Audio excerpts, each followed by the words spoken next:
আমি এইভাবে ঢ্যাঁড়স সিদ্ধ করি। এই ঢ্যাঁড়সটা খুব ভালো করে ধুয়ে সামান্য 1 আঙুল জল দিয়েছি।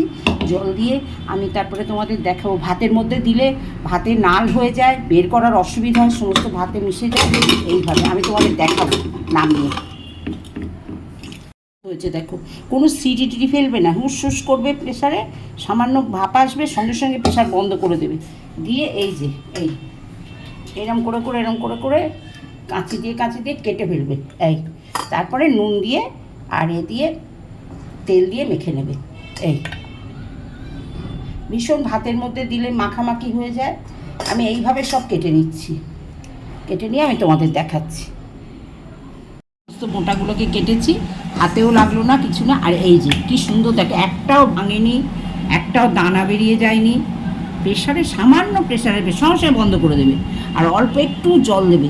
এইবারে নুন তেল দিয়ে মেখে নিতে হবে, ব্যাস হয়ে গেল।